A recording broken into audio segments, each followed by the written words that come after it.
All right. Hey, Malika. Hey, Evanston. Hey. So, how are you feeling? It got pretty.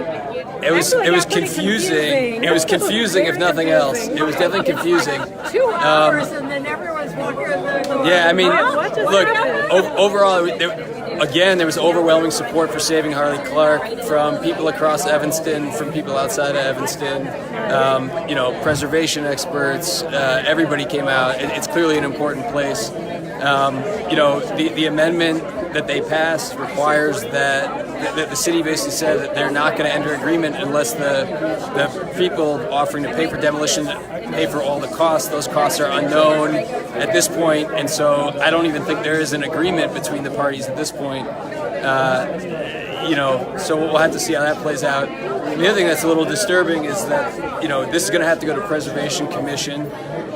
It's unlikely the Preservation Commission is going to approve demolishing a landmark, and it's possible this to come back to council. And the fact that council has prejudged this issue, council is supposed to be an impartial judge if anything gets appealed, and so we could be in a position where the city is appealing to themselves and they've already sort of prejudged this issue. That's a really dangerous precedent to set, and it could be potentially corrupting the Preservation Commission process.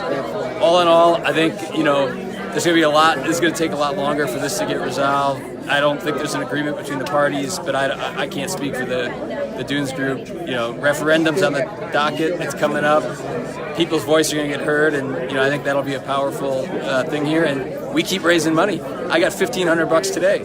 All right. So we're over $200,000 now.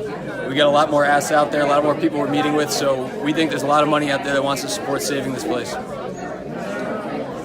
I find it interesting for the Dunes Group. How was there a miscommunication there?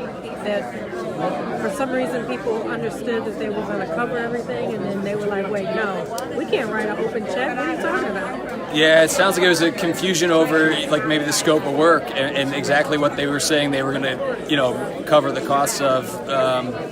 Certainly with the budget issues in the city, it would seem like a bad idea to take on hundreds of thousands of dollars of extra costs, which was the potential there. That's one thing we'd always try to be real cognizant of, is to say that we would cover the cost of restoration and not have that be something that goes on the taxpayers.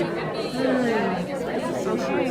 Well, I don't know if the Dunes Group, they might not be in the best mood right now. I don't know. So I'll see if I can get a They'll be okay. They'll be okay. All right. Thank you. Yeah, thanks, Malika. Have a good night. All right, you too.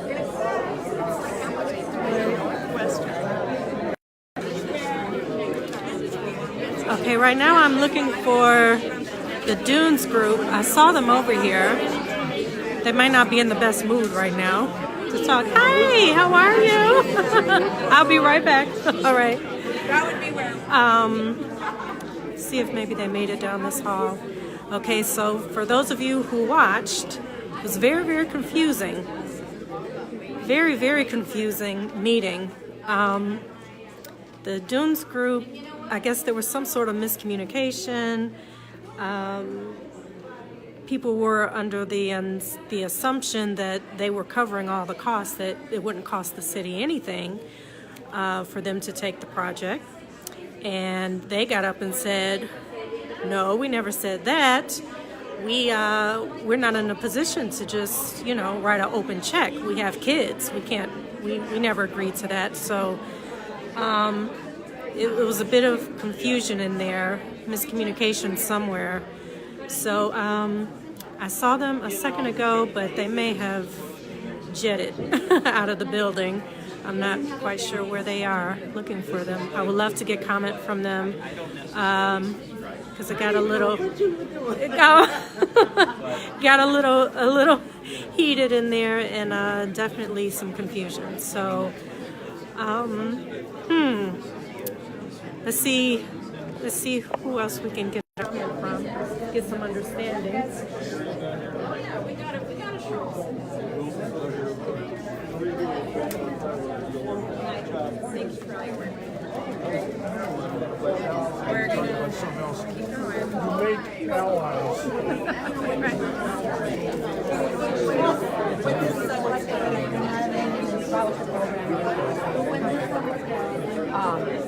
So everyone can utilize the ecological programming on the site. But yes, I felt like I was pretty clear. We're not willing to I'm personally not anywhere able to offer a blank check to the city. We want to fully fund the project, but we have to know a number in order to make good and sign those papers.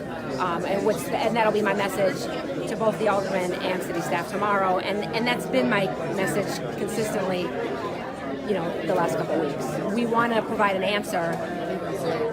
None of us have the ability to do that if we don't have a number in mind. And so my hope is that they will go out and vet those bids sooner rather than later. I do think, it's this whole process, it's not been lost on me how many passionate people there are on the other side, a lot of whom showed up tonight. And I do want the process to be transparent, and I don't want it to look like we're trying to do something nefarious just because we can. That was never the intent. We actually, I think I talked to you about this one other time, but this started because I wanted to figure out a way that was financially responsible to save the house. And we couldn't do it. And I looked at all these other buildings, and it doesn't work if you're limited to a nonprofit, in my opinion. So this was our kind of default, to go forward. Well, thank you so much. I don't want to take too much of your time. Hi. I'm Evanston Lighthouse Dunes Hi, Group. I watched your work. A big fan. You do a great job. Thank you so much. So I kind of felt a little for you up there. Thank you, Chuck. There was like some confusion there, and I said, Excuse me. okay. Yeah, I'll get you one minute. Who I have at this point. Yeah, there was some confusion up there, and I felt like you all were a little blindsided. I don't know if there was some miscommunication. Yeah, we weren't expecting to negotiate on the spot tonight. Okay. We have said that we want to fully fund the project. That's important to us, but you were not willing to offer a blank check without any number attached. I would love to be in a position to be able to do that. I personally am nowhere near able to do that, and I couldn't speak on behalf of any donors. I think it's also important to mention there are the two most recent bids outside of this, these things that were included in the packet. One was for $80,000 and one was for $120,000. So our hope is that the city goes out and bids this process out, and any money left over from our 500 goes to scholarships for ecological programming at the site and to fleshing out a landscaping vision that the city can come together and decide upon. To me, it's really important that the next stage have community involvement, because we're not in a position, nor should we be, for deciding what should be at a public park. And yeah, all of that seems to kind of get jumbled up in the end. But yeah, I hope I was clear that we are willing to fund an additional $100,000 for landscaping design, but we're not willing to cover any and all overages on a project. And nor, I mean, if you're going to bid this out for your house, you wouldn't say, I'm willing to spend this, what can you do? You would say, give us your best quote, and we'll see if we can do it, right? In my understanding, that's the way it works, and that's what we're prepared to do going forward. So I think there'll be a little more, there'll be some checks and balances run this way. Okay, all right, but I guess it's just a little more clarity. I think everybody was sitting there like, wait, what just happened? Similar, yes. Yeah, okay. It was a little bit disorganized at the end. But I do understand and empathize with the aldermen. They're trying to cover their bases, and as they should. It's never been our intent for the city to cover any of the project. We just need to know what the project's going to cost and what's expected of us to make good on that claim. Okay, all right, thank you so much. Pleasure to meet you. All right, you too. I understand. Okay, so hold on, Jeanette, hold on. Okay, so that gave us a little more clarity into what took place today. Got a little crazy at the end there. Wasn't quite sure, okay, what's happening? But so this continues, and you guys stay tuned. Evanston Live TV.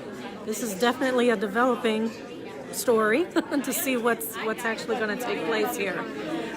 So some more bids need to come in at this point, and the Dunes Group, they're willing to cover the costs, but they are not in a position to to write an open check. So she made that very, very clear. And, we need to all take that into consideration in what we support, demolishing or keeping Harley Clarke or some other options. We'll see what happens from this point. All right, you guys have a great night. I think we have another resident that wants to speak, so we may come back on, but I think that's it for the Harley Clarke conversation this evening, and I will keep you guys posted. Try to get some more interviews throughout the week just to see where it's developing, where it's going, and maybe get some more opinions from some of the city officials, because I think it seemed like some of them changed their minds as the meeting was going forward. So you guys stay tuned. Evanston Live TV. Hey, Lawrence.